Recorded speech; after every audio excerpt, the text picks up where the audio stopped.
ustadz dari Makassar dalam sebuah ceramah YouTube-nya. Itu pelawak kata dia. Itu orang hanya melawak bisa ceramah sampai ke Malaysia. Kalau pelawak kenapa ditakuti? Kalau pelawak kenapa dikhawatirkan? Apakah mereka khawatir karena berat badannya yang tak sampai 50 kg itu? Kau keras-keras berteriak, kenapa orang tidak takut kepadamu? Lalu kau apa? Kau marah-marah, bidah haram. Kenapa orang tidak takut? Lalu siapa yang sebenarnya radikal itu? Apakah ini pelawak syariah? Orang tertawa, tapi ada yang ketakutan di balik tawa itu. Karena yang dia sampaikan adalah kesejatian. Hai ustadz yang menuduh aku pelawak. Ustadz marah? Tidak. Saya tidak marah aja orang sudah takut. Apa yang saya takutkan? Oleh sebab itu, ini bercerita tentang kebenaran. Lalu kemudian ada yang lebih mengerikan daripada kau singgung masalah ekonomi. Oleh sebab itu jangan bicara ekonomi umat. Ketika video itu viral, judul videonya apa? Belanja ke warung muslim. Mereka marah, ini anti kebinekaan. Ini anti kebinekaan. Saya kemana-mana berjalan 3 orang. Saya orang Melayu, sahabat saya di sebelah kiri orang Minangkabau, dan sahabat saya yang di sebelah kanan orang Makassar. Lalu apakah saya anti kebinekaan? Mestinya saya mencari orang Melayu juga. Inilah tim yang paling kebinekaan. Kenapa Ustaz tidak cari tim non muslim? Nanti dia segan masuk masjid. Maka saya cari yang muslim. Ini anti kebinekaan. Apakah dia anti kebinekaan? Ketika dia kuliah di Mesir, dia menyewa rumah. Rumah yang dia sewa bukan rumah Mustafa. Rumah yang dia sewa bukan rumah Ahmad. Rumah yang dia sewa bukan rumah Muhammad.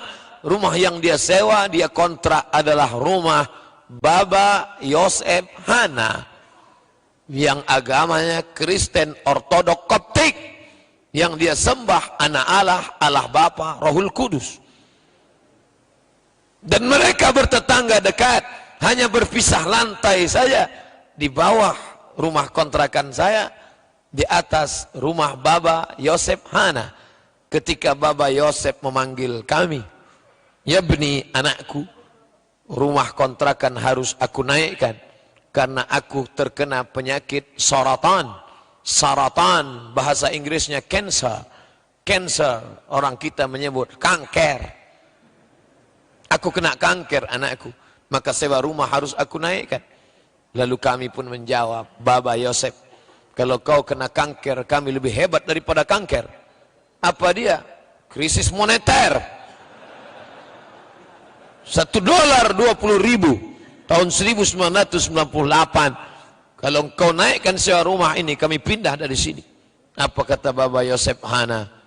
Kalau begitu anakku, kau jangan pindah, kau tetap di sini.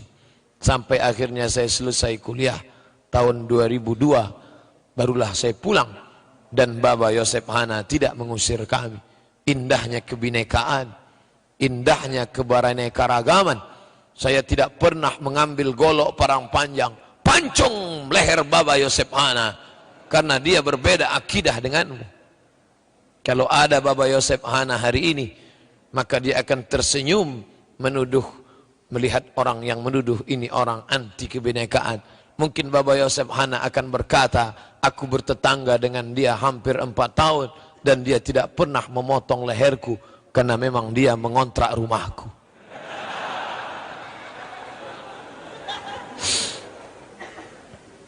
Gerakan belanja ke warung muslim.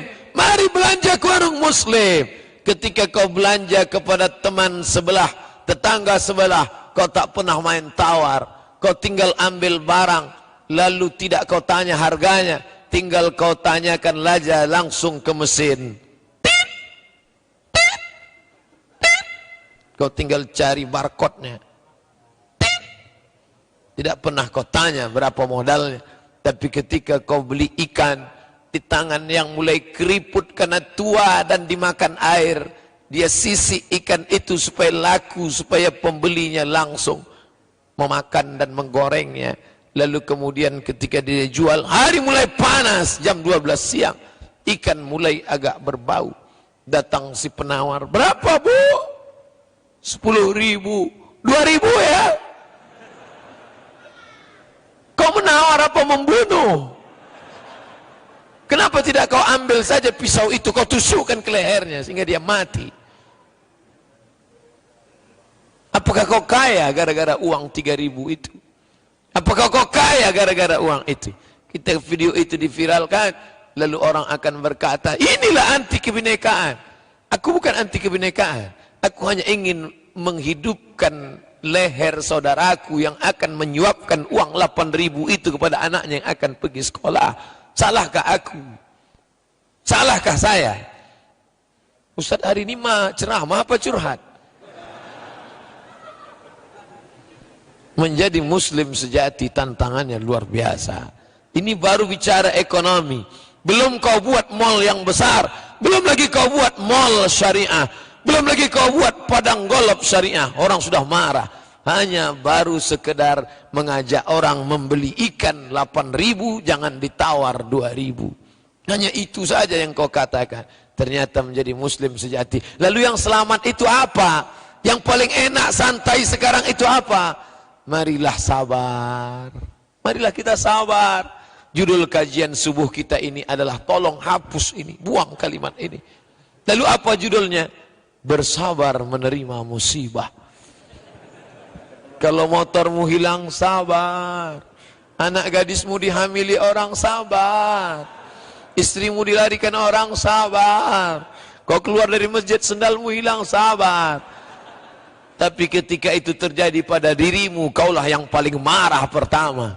Lalu apa namanya engkau yang mengatakan sabar-sabar tapi kau tak sabar?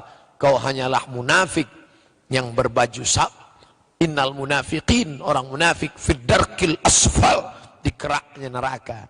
Na'udzubillah.